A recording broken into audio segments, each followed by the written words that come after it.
Втор ден блокада на граничните премини. Превозниците не отстапуваат од барањата, да не се третираат како туристи, туку како професионални возачи. Бараа да им се тргне правилото 90-180 за престој во земјите од Шенген зоната. Додека превозниците блокираат економијата во надолна линија, заменик министерот за економија Маријан Ристевски во емисијата на Лиза на телевизија 24 вели дека последиците се чувствуваат, но се надева на решение. Сметам дека ќе најдат на разбирање од страна на европските фактори, ќе се дозволи да и понатаму транспортните предпријатија функционираат во Шенген зоната, она како што било претходно, или да се даде одреден грейс период, бидејќи последиците ќе бидат големи, исклучиво ќе возат, како што кажа и министерот, странски компании, тоа ќе го зголеми транспортните трошоци, превозот, поголеми трошоци за самиот производ кој се вкалкулира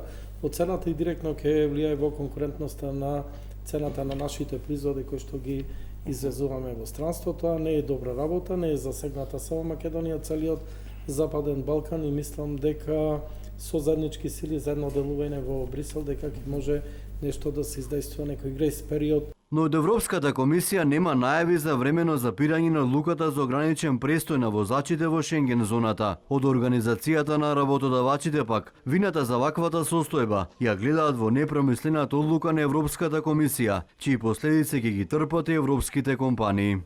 Мислам дека европските бюрократи се највиновни и недоволно информирани кога ја донесувала оваа директива. Значи, вие спомнавте дали може сега странските транспортери да ја преземат работата што нашите транспортери ја врше. Нема шанси тоа да го направат.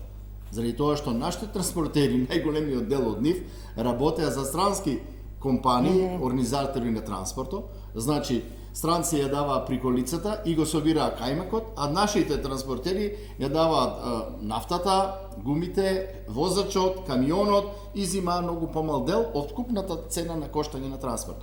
Во меѓувреме бугарските превозници се жалат дека претрпуваат големи финансиски загуби поради блокадите што ги вршат превозниците. Транспортерите од Бугарија поради блокадите мора да користат алтернативни патишта до европските дестинации кои минуваат низ Романија, што го продолжува нивното растојание и до 600 километри.